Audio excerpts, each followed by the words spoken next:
Hi, everyone, and welcome to Get Hired Live. I'm Brandy Fowler, your host today, and I'm stepping in for Andrew Seaman while he's away. I am a LinkedIn news reporter, and I'm coming to you, excuse me, from the LinkedIn office in Atlanta. If you could take a moment to introduce yourself in the comments, tell us about where you're from, about your career. This is a great time to network with each other. Also, please take a moment to drop questions about what we'll be talking about today, which is how to build a sustainable career as an influencer in those comments. We have an amazing guest today. Her name is Rachel McCord. She's an entrepreneur, best-selling author, and Amazon Live personality. She is the epitome of what we're talking about today, leveraging that influencer career. She founded the McCord List to help people building careers in fashion, beauty, and entrepreneurship. Rachel, welcome to the show. Thank you. Thank you so much. And hey, everybody. Thanks so much for having me. I'm super honored. Thank you for joining. So first, I just wanted to ask you, Rachel, you have an incredible social media following. Can you tell us about the business ventures you've been able to pursue as a result of it? Yeah, absolutely. So building a presence on social media has been so impactful. We've seen a lot of conversions when it comes to sales, working on my career and just growing. I think my favorite thing about it is the connectivity and the networking that comes. I know when I reached over 1 million, it got to be where it was harder for me to reach every person in my DMs, but I still make a point every week to spend a lot of time going through that and seeing what opportunities come. And it's been amazing. It's been such a wild ride. I started working when I was 13 years old, and I just wanted to get a job and then get out of my humble beginnings and actually build something for my life. So being able to grow my career and now help other people has been the coolest part of my job. Such an inspiring story. Thank you so much for that. And I just want to take a moment to say hi to a few people in the comments. Hi to Dolores from Texas, Frank from Baltimore, Angela from Florida, Monica from Ohio, Marcello from Atlanta, and Carl from New Jersey. All right. So let's get back to these questions. So many people are using social media to build their brands, but you can take it to another level with the right strategy. We've talked about that. So, what would you say is one of the first steps you should take to build a sustainable career as an influencer? Great question. I think the most important thing is to know your why and for it to be really connected to who and what you are. For me personally, I wanted to make a difference in the lives of others because I had struggled with anxiety, I'd struggled with depression, and I'd worked really hard to make something of myself. So when I started building a brand and building a platform and people cared about what I had to say, I got a little overwhelmed because I didn't set out to do that. But I actually centered myself at that season of my career. I'm married to a launch expert. So my husband, Rick Shermer, and I launch companies, campaigns, products. We do all kinds of fun stuff. And he set me down. He was like, Rachel, if you could go and impact 5 people in your entire career who were just like you, who dealt with depression, who dealt with anxiety, who struggled to know that they were enough, they had it within them, that they could make something epic of their lives, would those 5 people be worth it to you? And I was like, 5 whole people? Are you kidding me? Absolutely. Sign me up. And so every time I get on a stage, I do a show like this with you guys. What's up, you guys? I always feel those nerves. And I think, you know what? There's 5 people out there right now who need to hear this message, who need to be empowered, who need to be encouraged, who need to know to keep pushing through. And I know you're out there. If you're out there, shout us out in the comments because it's so important that we surround ourselves with other people who we aspire to be, we aspire to, and we bring this world a little closer together.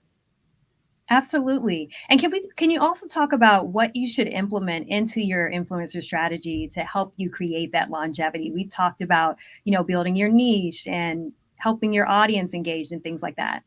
Absolutely. So I run the stages at Magic, which is the largest fashion trade show in the world.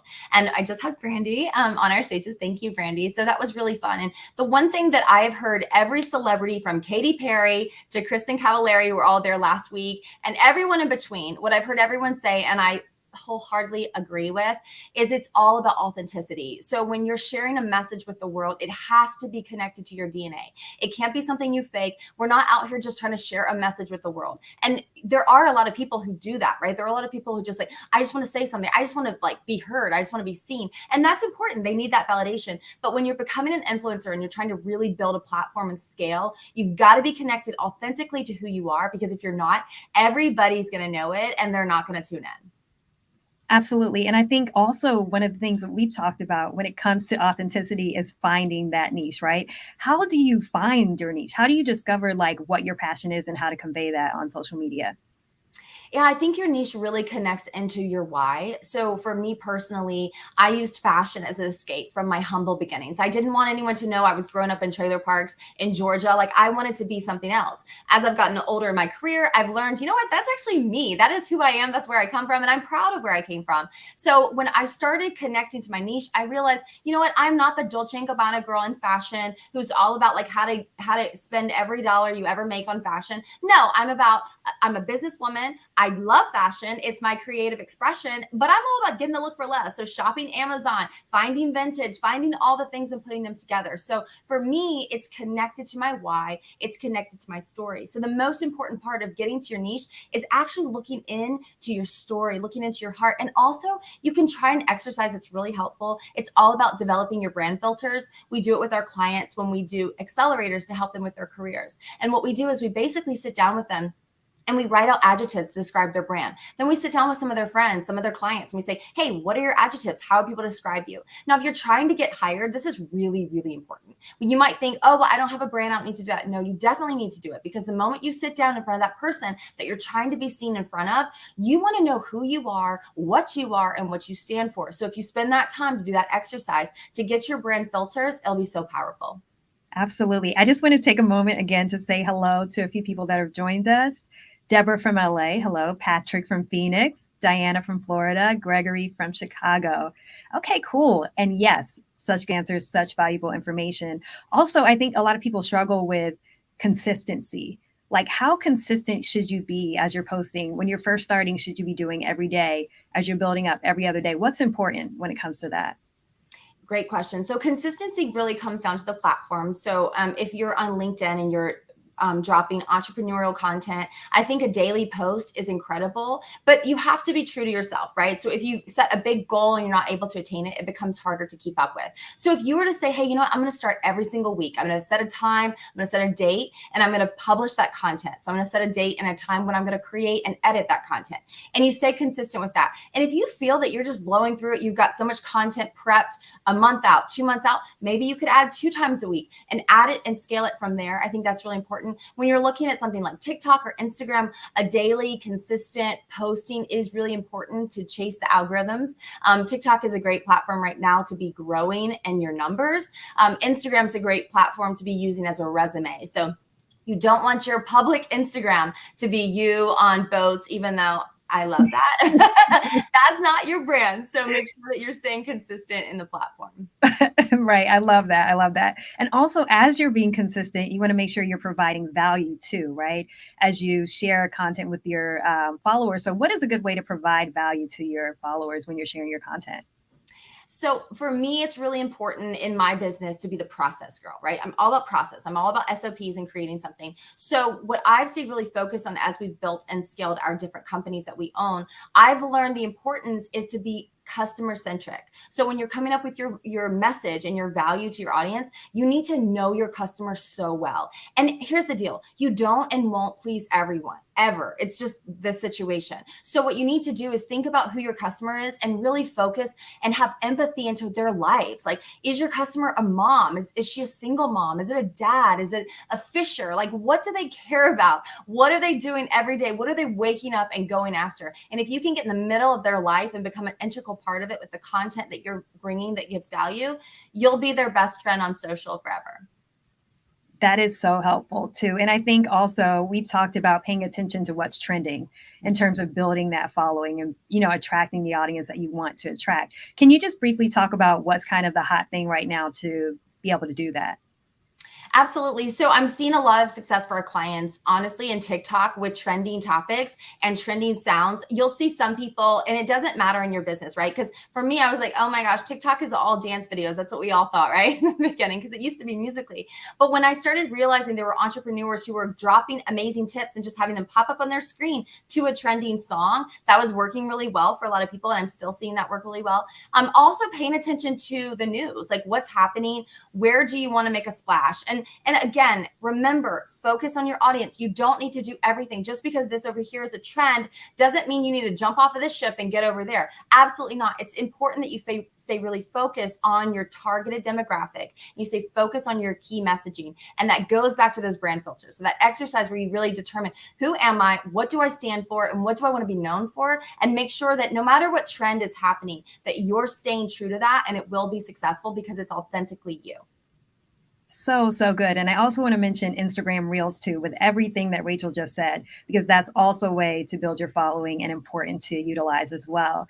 So, also, I want to just talk about monetizing your social media, because when you're building longevity as an influencer, you have to bring in some cash, like in some way, or you can't sustain it. So, some of the ways I've seen people do that are brand partnerships, using affiliate links in their content, and then also revenue sharing on platforms like TikTok and Instagram. So let's talk about brand partnerships for a second. How do you attract those type of brand deals that everybody really wants?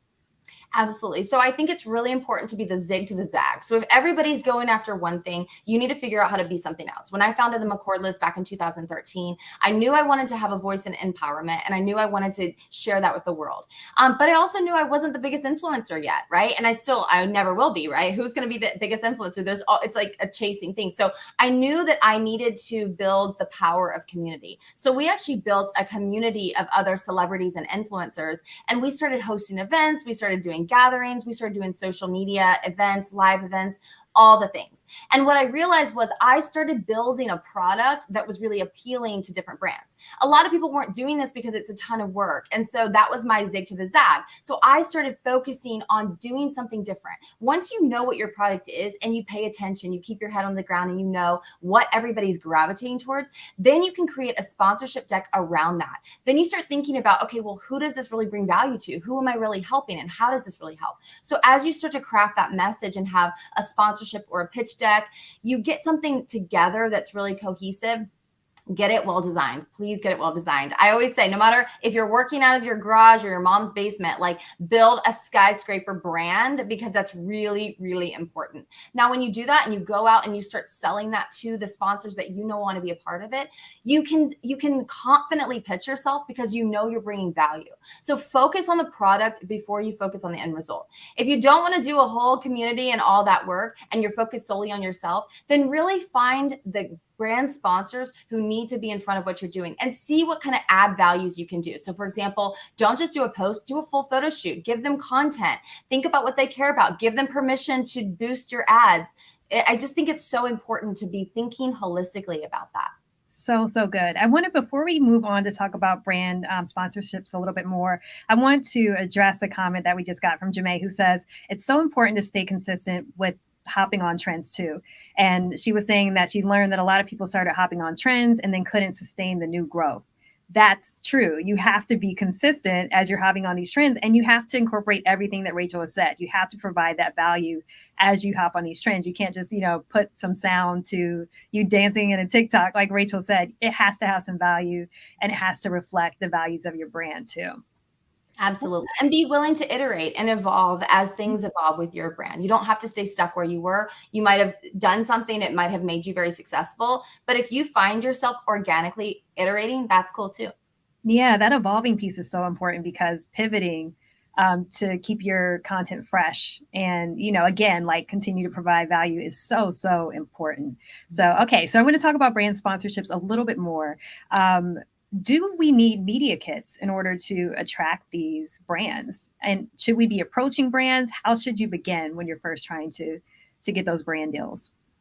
Great question. So I think it's really important to have a media kit that is a cohesive picture of your brand, right? It's got the best photos, it's got the best metrics, it shows any analytics that you have and that you're willing to share. So put all that together. I also recommend doing the opposite of what everyone else seems to be doing. Don't put your rates in your media kit, especially not in the beginning, because you need to be willing to build something and build a platform and build an audience. And also, let's be honest, you're going to become very successful, and the rates that you're willing to do right now will not be the ones that you're willing to do later. So I highly recommend omitting that. And also remember, never leave money on the table. Even if you're just getting $50 for a post, the next time you'll be, you know what? I got $50.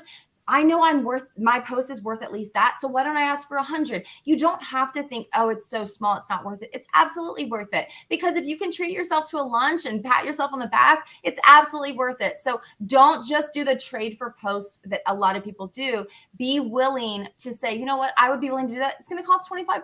Who cares? They're going to think, oh, it's $25, whatever, that's nothing. But for you, you're starting to create a rack rate. My sister's a celebrity. And one thing I learned working in entertainment on the behind the scenes before when I started my career is that as you start to evolve your brand, when you start asking for more money with different shows and different films, you start to get to a point where there's a value added, there's a value stamped on what your work is worth. And so if you continue to incrementally increase that, you'll get to the place where you really want to be, where it could become your one and only job. I love that so much because I think so many people get the, approach for the trade for post. And you absolutely have the right to say, okay, what about $25? What about 50? Absolutely. I love that so, so much. Let's take a moment to take a few questions from our comments. So the first one is from Dolores, and it says, what business tools or habits are helpful to you as an influencer? That's Great question. Great question. Well, I run a big team, so I use ClickUp every single day. It's how I manage tasks. And that really helps me to make sure that we are on task. We are moving forward and progressing with things. Planoly is a great platform for planning out content on Instagram. I like that a lot. I'm also a big fan of Google Drive. My entire world is on Google Drive. So it helps me just stay up to date with my team. We can work live in different projects. So all of that stuff is really helpful for me. And then also like being aware of the fact that with social media, it's really important to get into the platform. So you don't have to try to make a huge splash in all the platforms right away. But let's say you want to start with LinkedIn. Study LinkedIn. Really study it, really come to understand how the platform works. Pay attention to the big influencers, follow them, engage with their comments. So the most important platform that you can use is the one you're trying to be big on. I love that. And then Amanda, I hope what we talked about helped you a little bit about asking for the 25, asking for the 50. She says, something I've struggled with as an influencer is owning my worth, especially when it comes to negotiating contracts. What's your advice for being your own advocate? Absolutely. Well, the easiest way to do it, my love, is to create an assistant email, even if you're not ready to hire an assistant yet, and have someone have the voice for you. It's just like, I just put my son, honestly, this week in school. He's 2, and it was a big transition. I'm not going to lie to you.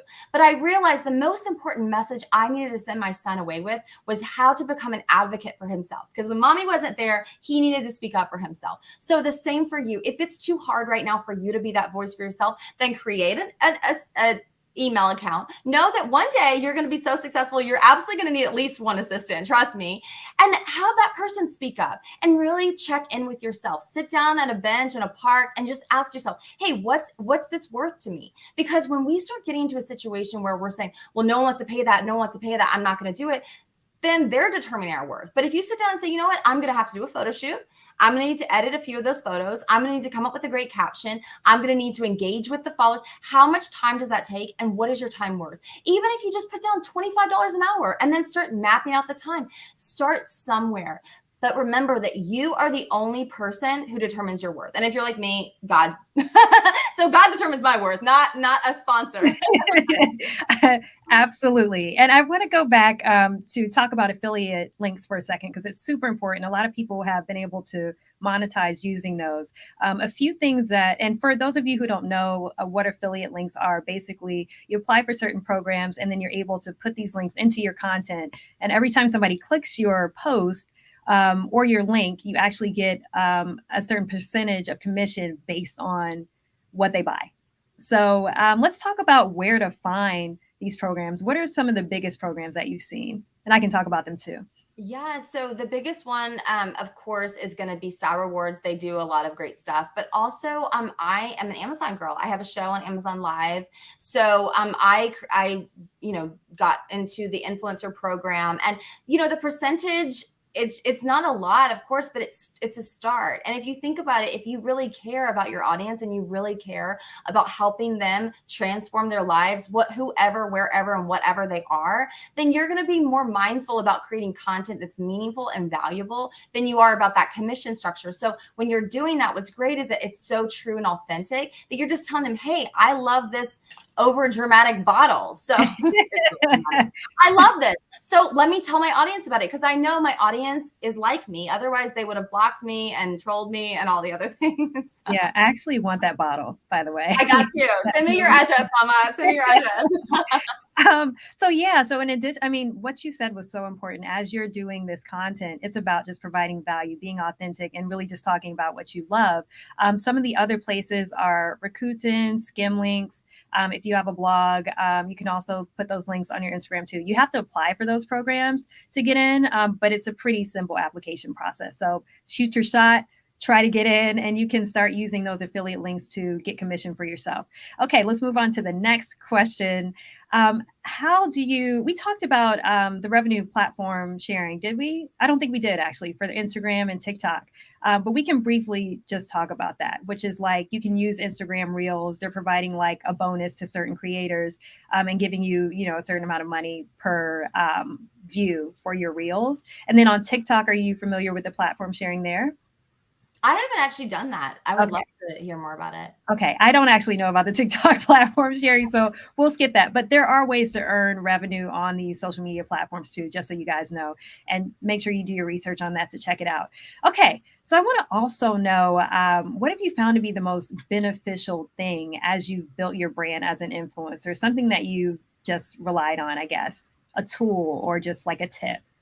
Absolutely. I think the most important thing, honestly, is having someone in the journey with you who's going to pick you up when you feel like falling down and keep you going when you feel like giving up, because it is very hard, you guys. I'm not going to lie. Like putting yourself out there and always, thinking, is it okay? Is it good enough? Am I good enough? So I would say just have someone in your corner who's going to be like, you got to keep doing this. And then the single most important piece of advice that is the difference in me starting my career in front of the camera and doing what I wanted to do, which was stay behind the scenes, was, you know what? Just be okay with the flaws. Be okay with the flaws. Just start shooting it. Just start doing it. Like, it's okay if the content that you create today is an embarrassment to you in 4 years. It's okay. In fact, it's important because that means you've grown in 4 years. But you don't have to get perfection before you get started. And let's be honest, you're never going to hit that. I, of course, am like always trying to get above perfection. I'm like, how do I get perfection? Like actually be above it. It's delusional and I'm aware, but my doctor and I are working through that. As for right now, I'm really just trying to say, just get started, just get in front of the camera, turn it on, laugh at yourself. Like it doesn't have to be so serious. It can actually be a lot of fun. So important. And I'm going to go to a couple of member questions. I can't believe how fast our time is flying, but it's just because you're just so wonderful, honestly. Okay. So, and from Lindsay, what tips do you have for growing a personal Instagram page that also includes some brand sponsored content? Wow, I love that. So I would say the most important thing is to at least have 3 authentic posts before you start doing brand sponsors. And also like shoot it straight right away. Hey, you guys, I got this brand sponsor. If you're like me and you don't mind like a comedic kind of make fun of yourself, I'd be like, you guys, I had to pay my bills. I wanted to buy a new bag. So I did this. I wanted to hire a new employee. So I did. Just be real. Just bring some levity to it. But in reality, the truth is as you're building your business, it's okay to team up with brands. And another idea that I have seen to be very successful is to go into your local community, find a local brand, whether you're a business entrepreneur and you want to find like a Salesforce or a LinkedIn or a ClickUp, like find some platforms that you find really impactful, reach out to them and say, hey, I'm a huge fan of your product and I'm growing my following. I'd love to grow it together. Absolutely. Just go authentically to who and what you are, because if you do something that's out of the scope of who you are, everyone's going to know it and it's not going to work very well. Like I won't do any sponsorships that I personally won't advocate for, I don't love, or I wouldn't personally use. I love that. And our last question from the comments, from Nicole, what is your advice for finding a community among influencers since you don't have coworkers like you would with a 9-to-5 job? Great question and very important. I love that you're thinking about community. So when we started building the McCord list and we wanted to get connected, I honestly started to pay attention to who was engaging with my comments. And I started looking at my notable followers. And by the way, you guys, if you're just trying to figure out who your audience is and you want to know, hey, I need some analytics, I need an analysis on who and what I am, you're more than welcome to reach out to me. Honestly, my email is so easy. It's rachel@rachelmccord.com. Let me know, send me your URL and I can actually have my team pull an analysis and tell you who your notable followers are. Because if you know who your notable followers are, you already know that these people are already in your corner. So reach out to them, ask them to get together. Even if you're on other sides of the world, do a virtual tea date and just connect and ask their questions and connect with them and tell them what your questions are. Like, build that community and see how you can start to do shout for shouts, support. I mean, there's so many opportunities there, but I would say that with the McCord list, what I've seen to be the best is that if you think click based, so on social media, you'll always see that like influencers kind of move in a click. So they just have organically met friends. Like Brandy and I are genuine friends. So you start to see people who are consistently engaging and start to think about that click and be like, hey, I want to come in that click. I want to sit with you at lunchroom. And so do that, reach out to them. Everybody understands when you come honestly and authentically. They've been there. They get it. Absolutely. Rachel, thank you so much for joining me on Get Hired Live. I cannot believe this is already our time to end. Thank you so much. Thank you. Thanks, you guys. And thank you all for joining us today. We've been flashing Rachel's LinkedIn profile at the bottom of the screen. So continue to connect with her and continue to connect with her. And also next Friday on Get Hired Live, Andrew will be back. And he'll be back to discuss how to build your personal brand for your job search and career. He will be joined by Deja Riley, who is a fitness expert and host. Again, that's Friday, August 26th at 11 a.m. Eastern Time. My producer will be dropping a link in the comments so you can RSVP. And throughout the week, we have great programming on the LinkedIn news page. And on Monday, August 22nd, my colleague Nina Melendez will be talking about how rising temperatures across the U.S. are impacting local economies. She will be joined by the CEO of First Street Foundation, which is a research group focused on climate risk. Again, that's Monday, August 22nd at 3 p.m. Eastern Time from the LinkedIn news page. Thank you for joining us, and we'll see you again next week.